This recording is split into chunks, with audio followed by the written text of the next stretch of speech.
নমস্কার বন্ধুরা, শুরু করছি আপনাদের অত্যন্ত প্রিয় অনুষ্ঠান, যে অনুষ্ঠানের নাম বৈদিক অ্যাস্ট্রোলজি এ ডিভাইন সায়েন্স। এবং আপনারা সকলেই এখন জেনে গেছেন যে প্রতি শুক্রবার রাত 8:55 এবং প্রতি মঙ্গলবার দুপুর 3:30 সোনার বাংলা চ্যানেলে এই অনুষ্ঠান প্রচারিত হয়। এবং এই অনুষ্ঠান একেবারে একটি অন্য ধারার জ্যোতিষ ভিত্তিক অনুষ্ঠান। যারা জ্যোতিষকে ভালোবাসেন, জ্যোতিষ নিয়ে পথ চলতে ভালোবাসেন এবং যারা চান যে জ্যোতিষ আমার জীবনের প্রত্যেকটা পদে পদে থাকবে, তারা অবশ্যই এই অনুষ্ঠানের জন্য অপেক্ষা করে বসে থাকেন। তার কারণ হচ্ছে এই অনুষ্ঠানে যাকে আমরা পাচ্ছি তিনি বিগত 25 বছরের উপর বৈদিক বা সনাতন জ্যোতিষ শাস্ত্রের উপর গবেষণা করছেন এবং আগামী দিনেও তিনি কিন্তু করবেন।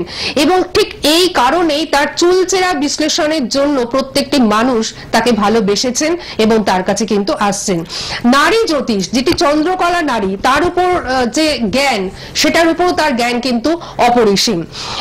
ইনি কিন্তু পরাশরীয় পদ্ধতি অনুযায়ী 30 স্তর পদ্ধতিতে বিচার করে থাকেন এবং জন্মছক, বর্গছক, গোচর বিচার, বর্ষফল এবং হোরারির মাধ্যমে বিচার করে শুভাশুভ ফলগুলো তিনি কিন্তু বলে থাকেন। অর্থাৎ একটা বিচার 2-3 মিনিটের বিচার কখনো নয় তার কাছে। একটা মানুষের ছক বিচার মানে তার জীবনের সমস্ত দিকটাকে তুলে ধরা, তার জীবনের অতীত, তার জীবনের বর্তমান, তার জীবনের ভবিষ্যৎ সবটাকেই চুলচেরা বিশ্লেষণ, সূক্ষ্মাতি সূক্ষ্ম বিচারের মাধ্যমে তিনি কিন্তু করে থাকেন। এবং সব থেকে যেটা বড় কথা, ওনার সূক্ষ্ম বিচার এবং অব্যর্থ প্রতিকার সত্যিই কিন্তু অতুলনীয়। এবং একজন মানুষ তখনই কিন্তু মানে সবার কাছে প্রিয় হয়ে ওঠেন যখন তিনি অসময়ের বন্ধু হন। হ্যাঁ, সেই অসময়ের বন্ধু, প্রকৃত বন্ধু, সেই সততার মধ্যে দিয়ে চলা মানুষটিকে নিয়েই কিন্তু আমাদের আজকের অনুষ্ঠান বৈদিক অ্যাস্ট্রোলজি এ ডিভাইন সায়েন্স। রয়েছেন জ্যোতিষ আচার্য, বাকসিদ্ধ পণ্ডিত শ্রী দেবাশিস বন্দ্যোপাধ্যায় মহাশয়, যিনি জ্যোতিষ এবং বাস্তু উপদেষ্টা। আমাদের সকলের তরফ থেকে ওনাকে আমরা জানাচ্ছি অনেক অনেক স্বাগত এবং নমস্কার। প্রথমেই আপনাদের বলি, দেখুন এই অনুষ্ঠান যারা আপনারা দেখছেন তাদের ভীষণ ভালো লাগছে। তার কারণ হচ্ছে সত্যি একজন নিষ্ঠাবান মানুষকে আমরা পেয়েছি যিনি জ্যোতিষটাকে নিয়েই কিন্তু রয়েছেন। সব সময় তিনি পড়াশোনার মধ্যে রয়েছেন, সব সময় তিনি গবেষণার মধ্যে রয়েছেন। এটা এখন আপনারা সকলেই জেনে গেছেন যারা এই অনুষ্ঠানটি দেখছেন। এবং অনুষ্ঠানটি আপনারা দেখবেন, তার কারণ হচ্ছে জ্যোতিষ সম্পর্কে সমস্ত কিছু আপনারা কিন্তু এই অনুষ্ঠানের মাধ্যমে ধাপে ধাপে জানতে পারবেন। আর বৈদিক অ্যাস্ট্রোলজি ডিভাইন সায়েন্স এর মানেটা নিশ্চয়ই আপনারা বুঝতে পারছেন যে বৈদিক অ্যাস্ট্রোলজি অর্থাৎ বৈদিক জ্যোতিষ, সেটা কিন্তু একটা স্বর্গীয় আপনার স্বর্গীয় কি ঐশ্বরিক একটা ঐশ্বরিক বিদ্যা। সেটা কিন্তু আপনারা সকলেই বিজ্ঞান, সেটা কিন্তু সকলেই আপনারা বুঝে গেছেন যে একটা ঐশ্বরিক বিজ্ঞান। তো আজকের অনুষ্ঠানে আমরা তো ধাপে ধাপে অনেক কিছুই জানতে পারছি ওনার কাছ থেকে। আজকে শুক্রবারের অনুষ্ঠান, তো আজকে আমরা যেটা জানবো সেটা হচ্ছে যে ঘর বাড়ি, গৃহ, জমি, এই বিষয়ে ওনার কাছ থেকে আমরা জানবো। কারণ আমরা দেখেছি যে ঘর বাড়ি এমন একটা জিনিস যেটা কিন্তু প্রত্যেকটা মানুষের একটা চাহিদার মধ্যে পড়ে। যাদের আছে তাদের কথা আমি বলছি না, যাদের নেই তাদের নিয়েই কিন্তু আজকের অনুষ্ঠান, বা যাদের আছে আরো কিছু করতে চান তাদের নিয়েও কিন্তু আজকের অনুষ্ঠান। তো এই ঘর বাড়ি নিয়েই কিন্তু আজকে আমরা পুরো অনুষ্ঠানটা করব। এবং এখানে অত্যন্ত মানে যেটা বলে রাখা দরকার যে এটা অত্যন্ত ভাইটাল অনুষ্ঠান। একটা ঘর বাড়ির সঙ্গে জ্যোতিষ কিভাবে যুক্ত থাকে সবটা আপনারা জানতে পারবেন। আচ্ছা, প্রথমেই আমি ওনাকে বলবো যে আপনি যদি এই বিষয়ে আমাদের একটুখানি আলোকপাত করেন। হ্যাঁ, প্রথমেই বলি যে আজকে কেন এটা মানুষের একটা মানে মৌলিক চাহিদার মধ্যে পড়ে। একদম একদম। কিন্তু এই যে চাহিদা, এটা একটা মানে উদ্বেগজনক, ভীতিজনক সমস্যা একটা পরিণতি হয়েছে। কিন্তু আমরা যতদূর দেখতে পাই আমরা শহরে দেখতে পাচ্ছি বিল্ডিং বিল্ডিং বিল্ডিং চলছে, কিন্তু এর মাঝখানে নিজের একটা বাসস্থান তৈরি করা এটা একটা মানে খুবই সমস্যাদায়ক ব্যাপার হচ্ছে। এবং অবিরাম সেটার জন্য মানুষ লড়াই করে চলেছে। মানুষ তার অর্থ, সম্পদ সমস্ত কিছু ঢেলে দিয়ে সে একটা বাসস্থানের চেষ্টা করছে। কিন্তু দেখুন, আমরা যদি 3-4 দশক আগে চলে যাই তখন দেখবেন যে সেখানে এতটা ভয়ঙ্কর কিন্তু সমস্যা ছিল না। না, এটা কিন্তু আমরা মানে সত্যিই তাই, একদম ঠিক বলেছেন যে আগে কিন্তু এই সমস্যাটা এতটা প্রখর রূপে ধরা পড়েনি। গ্রামের লোকে বলুন বা শহরের লোকেরা বলুন, উভয় কিন্তু একটা সহজেই প্রশস্ত কক্ষ, প্রশস্ত উঠোন এবং এইসব নিয়ে একটা বাড়ির মালিক হতে পারত। ঠিক ঠিক একদম। কিন্তু এখন বিশেষ করে মুম্বাই, চেন্নাই, কলকাতা এইসব বা দিল্লি, এই যে বড় বড় শহরগুলো আছে, এখানে নিজের একটা বাসস্থান তৈরি করা এটা একটা মানে অসম্ভব হয়ে উঠেছে, মানে একটা টাফেস্ট। তাহলে এখানে জ্যোতিষ কিভাবে সাহায্য করতে পারে? ঠিক এই জায়গা থেকেই প্রশ্নটা, যে এখানে জ্যোতিষ কিভাবে সহযোগিতা করতে পারে, ঘর বাড়ির সঙ্গে একটা জ্যোতিষের কিভাবে সম্পর্ক রয়েছে, জ্যোতিষ কিভাবে এখানে সহযোগিতা করতে পারে, সেটাই কিন্তু আমরা এখন জানবো। দেখুন, জ্যোতিষ শাস্ত্র একটা আশীর্বাদ, সত্যি তাই। হ্যাঁ, ভগবান এই যে শাস্ত্রটা দিয়েছে সেটা একটা মানুষের মঙ্গল করার জন্য, কল্যাণ সাধনের জন্য।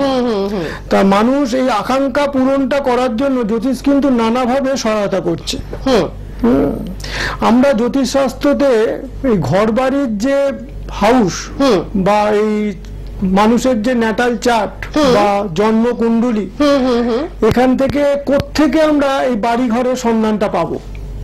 আচ্ছা, অর্থাৎ আপনি বলছেন মানে যেটা আমরা জানবো এখন, যে জ্যোতিষশাস্ত্রের কোন ঘর থেকে এই বাড়ি জমি এই ব্যাপারগুলো আমরা বুঝতে পারবো, বা মানুষের সেই জাতকের বাড়ি ঘরের সম্ভাবনা কতটা আছে, বা কোন সময় সে করলে আদৌ আছে কিনা, বা কোন সময় করলে সে পাবে, বা কতটা ভালো হবে, সেগুলো কিন্তু জ্যোতিষ প্রচন্ড ভাবে সহায়তা করে থাকে। বাহ, আচ্ছা, আজকে আমরা এটাই জানবো। হ্যাঁ, আর এই যে ন্যাটাল চার্টের 4th হাউস বা চতুর্থ ঘর, এই ভাবটাকে গৃহভাব বলা হয়। আচ্ছা, মানে 4th হাউস থেকে গৃহের ভাবটাকে ধরা হয়, এই গৃহটা ধরা হয় এবং এখান থেকে বিচার করা হয় যে সেই জাতকের বাড়ি ঘর সমৃদ্ধি কিরম ধরনের, বা জমি সেটা কিরম ধরনের হবে। হ্যাঁ, এই ভাব, এই হাউস আমাদের কিন্তু প্রচুর শুভ ফল প্রদান করে। আচ্ছা, কখন করে না, যদি ওখানে কোনো ন্যাচারাল বেনিফিশিয়াল প্ল্যানেট, মানে নৈসর্গিক কোনো শুভ গ্রহ যদি ওই স্থানে অবস্থান করে, এবং কোনো ভালো ভালো মানে শুভ গ্রহের আরো দৃষ্টি পড়ে, হ্যাঁ, এই যে চতুর্থ হাউসে যদি এরকম ধরনের ঘটনা ঘটে, তাহলে কিন্তু কিন্তু নিজে থেকেই অনেক শুভ ফল প্রদান করতে পারে। আচ্ছা, কিন্তু যদি এটা ন্যাচারাল ম্যালেফিক প্ল্যানেটের যদি প্রভাব এসে যায় ওখানে, তখন কিন্তু অনেক ডিস্টারবেন্স, মানে ম্যালেফিক প্ল্যানেট মানে কি, পাপগ্রহ। এই পাপগ্রহের যদি প্রভাবটা আসে, তাহলে কিন্তু অনেক সমস্যার সৃষ্টি হয়, এবং তার জন্য মানুষ নানা রকম প্রবলেমের মধ্যে দিয়ে যেতে হয়। বাড়িঘর করার সময় অনেক রকমের প্রবলেম তার জীবনে আসে। আচ্ছা, হ্যাঁ, তা আমাদের জ্যোতিষশাস্ত্রের যেটা একটা মানে অন্যতম প্রধান গ্রন্থ, সেটা হচ্ছে বৃহৎ পরাশরীয় হোরা শাস্ত্র। আচ্ছা, এখানে মহর্ষি পরাশর বলছেন যে একটা জাতকের খুব সুখকর গৃহ হবে তখন না, যদি প্রথম গৃহের যে অধিপতি বা চতুর্থ গৃহের অধিপতি যদি চতুর্থে অবস্থান করে, হ্যাঁ, এবং সেখানে যদি ন্যাচারাল এই যে মানে নৈসর্গিক যদি শুভ গ্রহ কোনো দৃষ্টি দেয়, তাহলে কিন্তু প্রচন্ড ভালো রেজাল্ট করবে।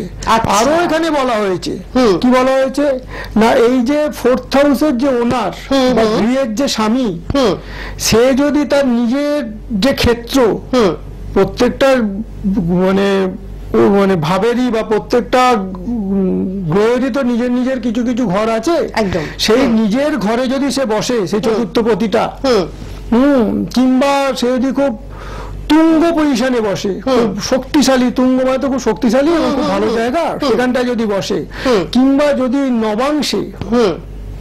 নবাংশে যদি তার নিজের গৃহেতে বসে, তাহলেও কিন্তু জাতক প্রচুর মানে হ্যাপি হবে, খুশি হবে। কখন না, এই সব সম্বন্ধীয় জিনিসে, ল্যান্ড, তারপরে তার হাউস, তারপরে তার যানবাহন, এইসব ব্যাপারে সে কিন্তু প্রচন্ড এটা দেখতে পাওয়া যায়। আচ্ছা আচ্ছা আচ্ছা। এবার আমরা কিছু কানেকশনের দিকে যাব। আমাদের তো তাই, কারণ একটা কানেকশন অন্তত বলি, কারণ আজকে তো এটা সময় আমাদের কমে জানা যাচ্ছে। ভীষণ, হ্যাঁ জানা ভীষণ দরকার যে মানে কোন কানেকশন ভালো থাকলে যে অনেক কানেকশন আছে, হ্যাঁ, আজকে তো আমরা হ্যাঁ, সব কানেকশন আলোচনা করতে পারবো না। হ্যাঁ। কাজে আমরা দেখছি যে ফার্স্ট লর্ড আর ফোর্থ লর্ড, ফার্স্ট লর্ড মানে হচ্ছে প্রথম গৃহের অধিপতি আর চতুর্থ গৃহের অধিপতি, এরা যদি দুজন দুজনের সঙ্গে মানে হাউস এক্সচেঞ্জ করে, দুজন দুজনের ঘরে বসে, এ আচ্ছা, ওর ঘরে এবং আচ্ছা। ও ওর ঘরে, তাহলেও কিন্তু প্রচুর একটা গৃহলাভ হওয়ার সম্ভাবনা তৈরি হয়। আচ্ছা।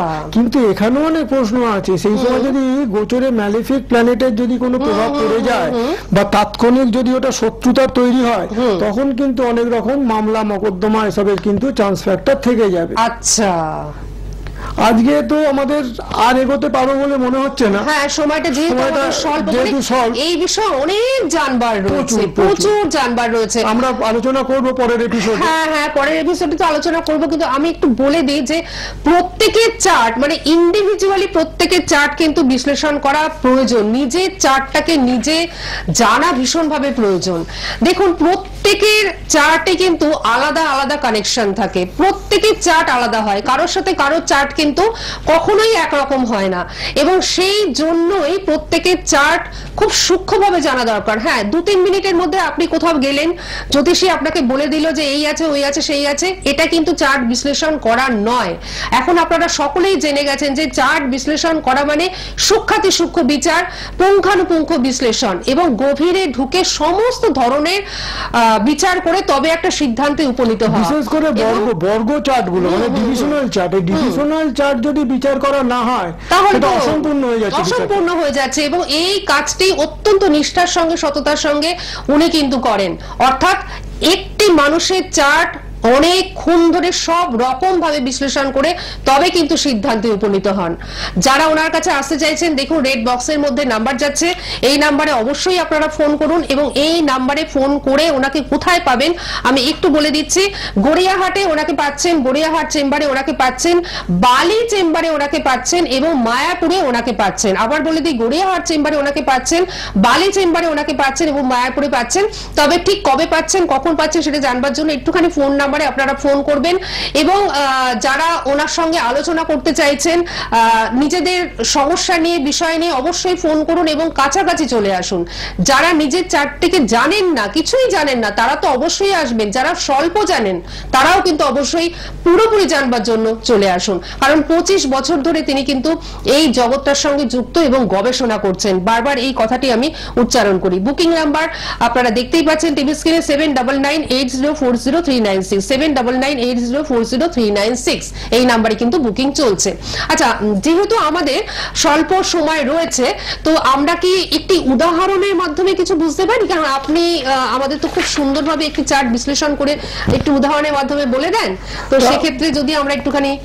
ঠিক আছে, আমি একটা চার্ট নিয়ে একটা আলোচনা করছি। এখানে দেখুন এই চার্টটা, এই চার্টটা হচ্ছে একটা জাতকের চার্ট। হ্যাঁ আচ্ছা, আমরা একটু চার্ট দেখবো। হ্যাঁ আমরা একটা চার্ট দেবো। এই চার্টে দেখছেন, এই চার্টে লগ্ন হচ্ছে মকর লগ্ন। আচ্ছা, আমরা এখনো দেখতে পাইনি, আমরা এবার মানে দেখছি, কিন্তু আরো পরিষ্কার করে আমরা দেখতে পাবো এবং আপনারা বুঝতে পারবেন এটি একটি জাতকের চার্ট। হ্যাঁ, এটা মকর লগ্ন। মকর লগ্ন। এবার চতুর্থ যে জায়গাটা সেটা হলো মেষ। আচ্ছা, এই যে আমরা দেখতে পাচ্ছি খুব সুন্দরভাবে মেষ রাশিতে সেই চতুর্থ জায়গা, চতুর্থ অধিপতি, সেই চতুর্থ জায়গাতে মূল ত্রিকোণ এই জায়গা। আচ্ছা, এই মঙ্গল তার অধিপতি, মেষ রাশির অধিপতি হচ্ছে মঙ্গল।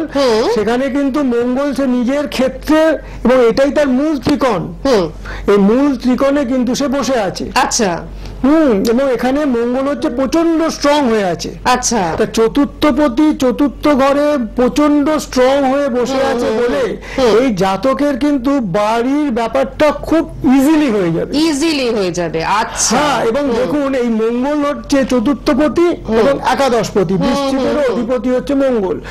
কাজে এই জন্য চতুর্থ একাদশের যে কানেকশন, এর জন্য মানে প্রচন্ড ভালো কানেকশন তৈরি হয়েছে এবং প্রচন্ড ভালো বাড়ি হয়ে যাবার সম্ভাবনাটা তৈরি হয়ে গেছে খুব সুন্দরভাবে ওনার এই জাতকের চার্টে। যাদের বাড়ি ঘরদোর নেই বা যারা আরো বাড়াতে চাইছেন বা যারা জমি কিনতে চাইছেন তারা কিন্তু ভাববেন না যে আমরা চাইলেই সবকিছু পাবো। আপনার চার্ট কি বলছে সেটা জানবার জন্য অবশ্যই আপনারা কিন্তু যোগাযোগ করুন। আজকে আমাদের থামতে হচ্ছে, কিন্তু আমরা আবার ফিরে আসছি আগামী মঙ্গলবার ঠিক 3:30 আপনাকে অনেক ধন্যবাদ এবং আপনাদের সকলকে